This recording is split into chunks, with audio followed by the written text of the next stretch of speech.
할렐루야. 주님의 은혜가 오늘도 여러분 삶 가운데 가득하시기를 주의 이름으로 축원을 드립니다. 우리는 사순절을 보내고 있습니다. 그 사순절 기간 귀한 기간 동안 40이라는 숫자도 참 중요하지만 다가오는 한 날 한 날의 시간들이 우리 구주 예수 그리스도의 그 발걸음과 그 행적과 그분의 말씀과 그분의 진리와 복음을 한 발 한 발 따라가는 복된 절기가 되시기를 주님의 이름으로 축원을 드립니다.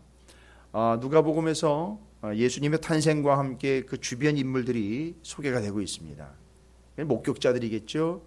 예수님이 탄생하시는 걸 직접 그 말구유 옆에서 죄송합니다. 말구유라는 표현은 삭제하겠습니다. 말구유가 아니라 일단 구유, 그냥 구유 옆에서 직접 봤던 사람들도 있겠지만 지금 우리가 누가복음 2장으로 넘어오면서는 예루살렘에서 그 베들레헴에서 봤던 그런 사람들과 목격자들의 얘기가 아니라 이제 예루살렘에서 마치 예수님 탄생하시기만을 기다렸던 것 같은 사람들에 대한 이야기가 소개가 되고 있어요. 여러분 다 아실 거예요. 예루살렘이 그 당시의 중심이었습니다. 물론 이제 왕정 시대를 여러분께서 주일날마다 우리가 말씀을 통해서 나누지만 맞습니다. 예루살렘이 수도로 정해지면서 수도 집중화 현상은 발생이 됐어요. 무슨 얘기냐 하면 오늘날 우리에게 서울로 이렇게 사람들이 집중되는 것처럼 사람 사는 때와 장소는 다 비슷합니다. 그래서 예루살렘과 북이스라엘 같은 경우는 사마리아가 중심이 됐겠죠. 그래서 그 중심으로 집중하는 현상이 일어났었어요. 그러다 보니까 권력과 돈이 집중이 되고 또 예루살렘 안에서도 보면 당연히 그런 일이 일어나겠죠. 잘 사는 사람과 못 사는 사람들에게 편차가 심해지고 또 잘 살고 권력을 가진 이들은 좀 없고 힘들게 사는 이들을 더 어렵게 해서 그들에게서 무언가를 갈취하는 듯한 그런 정치적인 행태를 보이는 그런 예도 있었습니다. 다 마찬가지입니다. 그런데 예수님은 예루살렘에서 태어나질 않고 베들레헴에서 태어났습니다. 이게 참 의미가 있고요. 그 어떤 것보다도 미가 선지자가 예언했던 것처럼 예수님의 탄생지 결정은 이 세상 어느 누구도 요셉도 마리아도 이 세상에 어느 누구도 상황과 정황도 그걸 쥐고 있지 않고 하나님께서 어디서 태어날지에 대한 이름이 뭐일지에 대한 우리가 어제도 열왕기하 16장에서 그 이름을 임마누엘이라 하리라라는 그 하나님의 예언 말씀을 분명히 들었습니다. 이사야 선지자를 통해서. 예수 그리스도의 나심은 분명히 하나님의 뜻이고 계획과 하나님의 스케줄이었었어요. 그래서 미가 선지자를 통해서 베들레헴에서 유대 땅 베들레헴에서 그걸 추적해 올라가면 거기가 다윗의 동네이고 거기가 또 보아스의 동네이고요. 이런 연결점들이 다 있지 않습니까? 오벳, 이세, 다윗 이렇게 연결되는 것. 그래서 거기서 태어나시게 되는 것에 대한 하나님의 말씀이 이루어지는 거죠. 자, 그런데 그걸 목격하는 주변 인물들의 이야기를 통해서 예수 그리스도의 탄생이 그들에게 어떤 의미인지를 쭉 이야기를 하고 있어요. 바로 우리가 봐야 될 게 요점입니다. 예수님은 예수님이고 나는 나가 아니라 그 예수님의 탄생과 예수님의 공생의 사역과 예수님의 죽으심과 예수님의 부활이 나에게 어떤 의미인지 오늘 여러분께서 본문에 안나라는 여자 선지자 등장을 합니다. 그 앞서서는요 시므온이라는 남성이 하나가 등장했었죠. 그 사람들이 다 뭘 이야기하는 거냐면 야 예수는 이런 분이다 예수는 이런 분이다 라고 끝나는 게 아니라 그런 분인데 나에게는 어떤 의미이다 이렇게 정리가 되는 거예요. 이게 반드시 여기까지 가야 된다는 거죠. 맞습니다. 예수님은 분명히 기록된 바대로 그런 분이 맞습니다. 그런데 그런 분은 그 기록된 바를 늘 붙잡고 있는 나한테는 어떤 분이냐 어떤 의미냐 이게 정리가 돼야 된다는 거죠. 그런데 이제 예루살렘에 태어나고 난 다음에 어머니 마리아도 그렇고 예수님도 그렇고 난 지 8일 만에 할례를 받으시고 어머님의 이제 정결 예식을 위해서 애를 출생하고 나면 산모는 일정 기간 동안 부정한 상태가 있기 때문에 그 기간이 지나면 정결하게 되었다라는 예식을 통해서 제사장에게 확인을 받게 돼 있죠.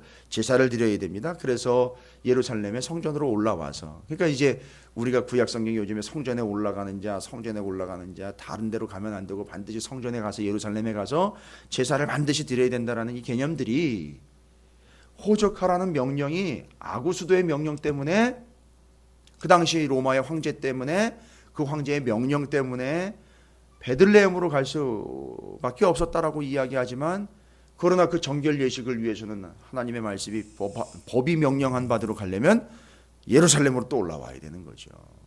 이게 이제 우리가 그 다윗의 길, 여로보암의 길 이야기와 여호와 하나님의 이름을 들고 택한 곳이라는 개념이 이해가 되면 정결 예식이 됐던, 이제 뒤로 보면은 예수님의 성인식도 나와요. 예, 맞습니다. 예수님의 성인식도 예루살렘에서 진행이 돼야 돼요. 아마 그건 6월절 날 올라갔다가 때마침 그때 아마 행했던 것 같습니다. 이런 것들이 다 이해가 되는 거죠. 그래야지.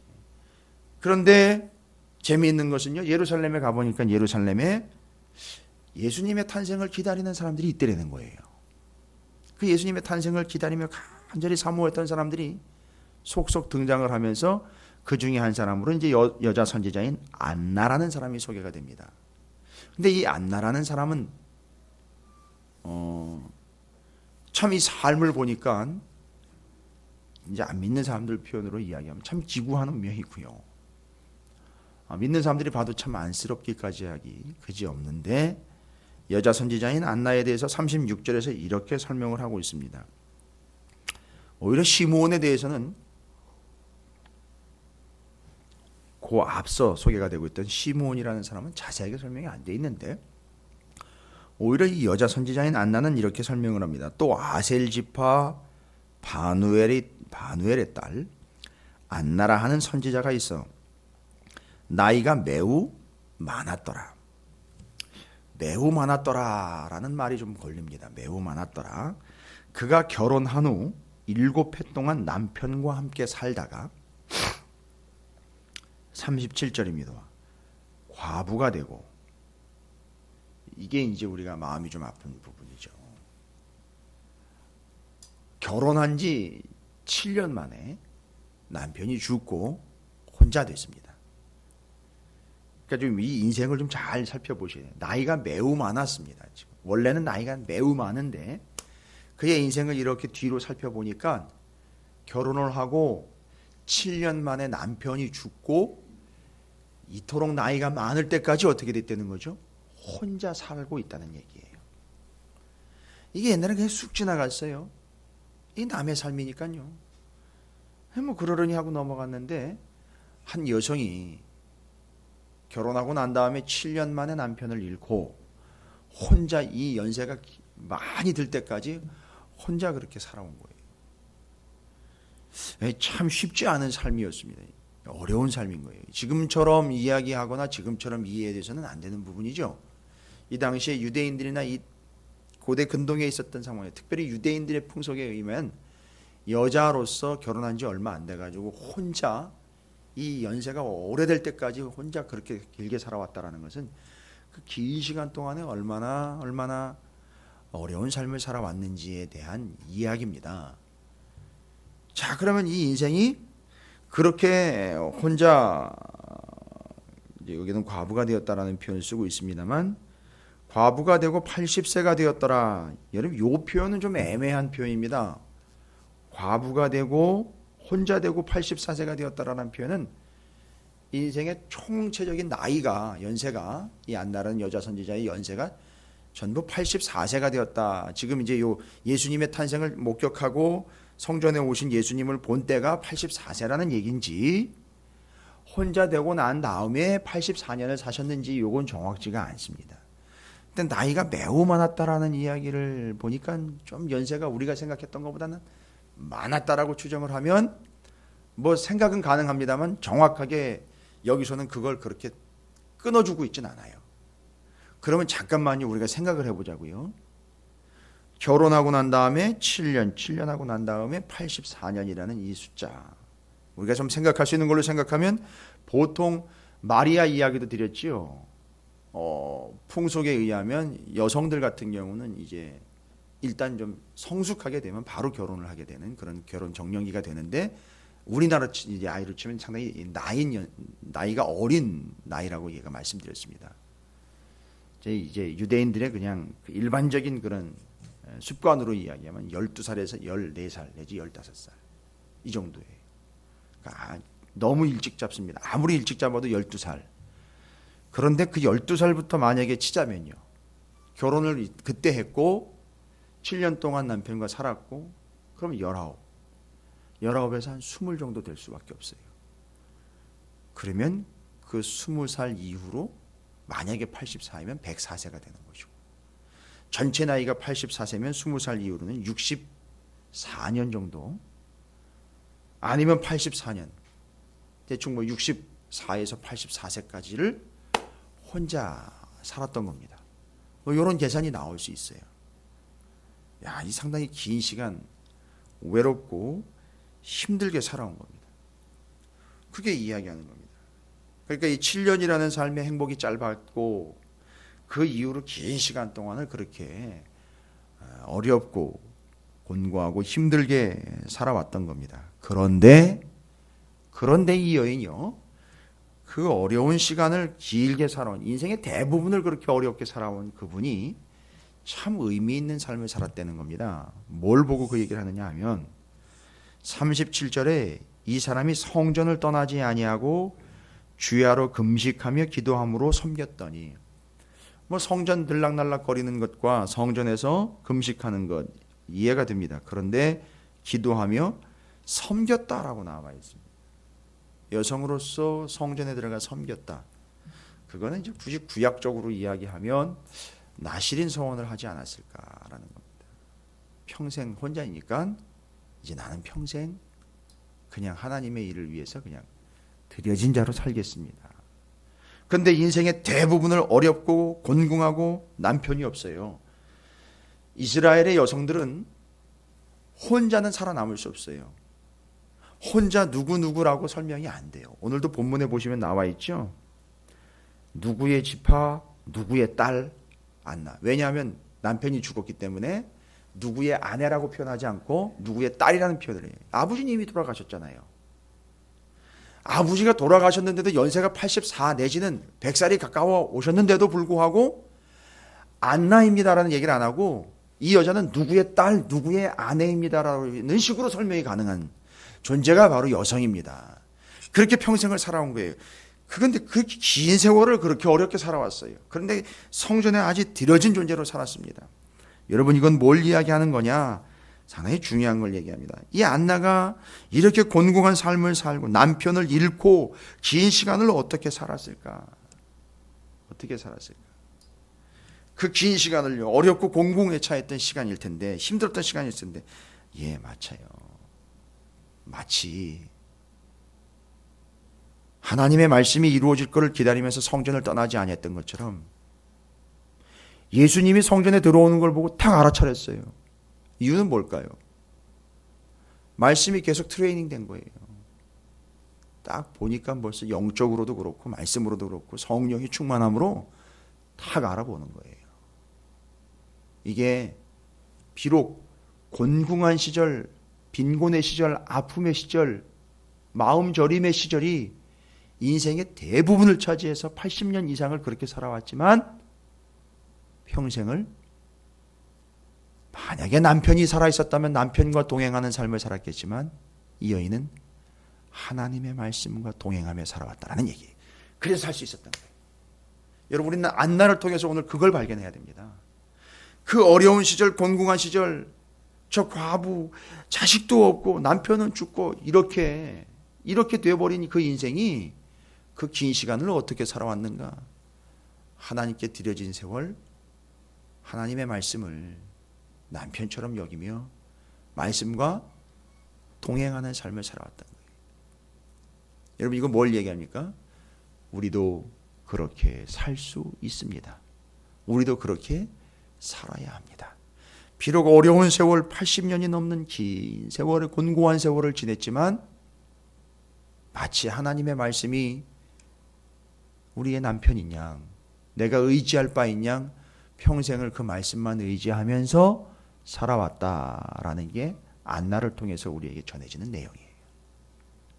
이게 제일 중요한 사실 첫 번째입니다. 여러분 어떤 곤고한 상황, 어떤 인생의 문제들 속에서도 우리의 인생, 우리 안나처럼 이 안나 어르신처럼 마치 말씀이 남편인 것처럼 그 말씀과 함께 평생을 살아왔다. 그리고 그 성전에서 자기 섬김의 몫을 감당하며 그 긴 시간을 그렇게 의미 있게 살아왔다라는 거죠. 그러니까 어려움의 시간이 길고 어려움의 정도가 어느 정도인지를 파악할 필요 없이 얼마나 어려웠던 얼마나 긴 세월을 그렇게 보냈던 하나님의 말씀과 남편 삼아 동행하며 그렇게 왔다라는 사실입니다. 여러분의 삶이 그런 삶이 되시기를 주님으로 축복합니다. 주님 오실 때까지 그런 삶을 살자는 거죠. 그 다음으로는 이 여인이 그 이어지는 말씀 속에서 주야로 금식하며 기도함으로 섬겼고 38절 마침 이때에 나와서 마침 예수님이 오셔서 마리아가 정결 예식을 하고 예수님과 함께 성전에 왔을 때에 하나님께 감사하고 예루살렘의 속량을 바라는 모든 사람에게 그에 대하여 말하니라. 드디어 이제 이 여인이 그 긴 시간 동안 자기가 성전에서 섬기며 말씀과 동행했던 삶이 여기서 이제 참 의미를 발견하게 되죠. 일단락됩니다. 정리를 하게 됩니다. 야, 내가 살아온 이유가 있었구나. 내가 살아온 보람이 있구나. 뜻이 있었구나. 비록 아기 예수지만 어린 예수지만 그 예수님을 보면서 이 여인이 뭘 얘기했느냐 하면 모든 사람에게 그에 대해서 말했다 그래요. 예수님이 이 땅에 탄생하신 그 의미를 그걸 기다렸던 사람들한테 가가지고 막 얘기를 하면 야 예수님이 오셨다. 주님이 메시아가 오셨다. 막 이렇게 막 얘기를 했어요. 설명을 했습니다. 자 그러면 여기서 이 여인은 이 여선지자 안나는 잘 보시면 이제는 자기를 누군가 설명해 줄 자기가 누구인지 자기 의미 자기 존재가 누구인지 존재에 대한 이유를 증거해 줄 주변에 사람은 아무도 없습니다. 남편도 없고요. 지금 이 연세면 남편도 없고 당연히 죽었기 때문에 그 다음에 아버지도 없어요. 그러면 이 여인은 이제 어떤 의미로 자기가 이제 의미를 찾느냐? 평생을 말씀과 동행하는 삶을 살았던 곤고한 삶 속에서요. 그런데 자기가 어떤 존재인지를 이제 어떻게 설명을 하느냐면 바로 이렇게 설명을 하는 겁니다. 남편이나 아버지가 살아있거나 남동생이 살아있으면 그들에 의해서 자기가 어떤 존재인지가 규정되겠죠. 그런데 이 연세 드신 여선지자 안나는 바로 나는 이제 주님의 백성, 이 주님의 구원받은 자. 그 어린 예수를 보면서요. 이 주님 메시아의 백성, 메시아의 구원받은 자. 심지어 이 얘기까지 주님의 딸, 주님의 신부. 이렇게 자기가 누구인지 신분이 규정되는 겁니다. 이겁니다. 우리가 누구인지 어떻게 규정이 되느냐? 예수님과의 관계에 의해서 규정이 되는 거예요. 이게 이스라엘의 신분 제도의 가장 핵심입니다. 그러니까 이 여선지자 안나는 그 연세가 들었음에도 불구하고 어린 예수를 보면서 나는 주님의 신부, 나는 주님의 딸, 주님의 선지자, 주님을 섬기는 자. 어떻게 된 거죠? 의미상으로 이야기하면 이제 제대로 자기가 누구인지 규정이 되는 거예요. 남편 죽고 가족들 없지요? 아버지 당연히 없습니다.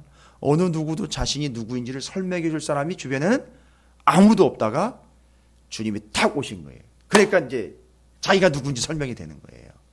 주님의 딸, 주님의 아내, 주님의 백성, 주님의 구원받은 자, 주님의 구원을 사모하는 자, 이렇게 돼버리는 거죠. 여러분 우리가 어떻게 규정이 되는지 아시겠죠?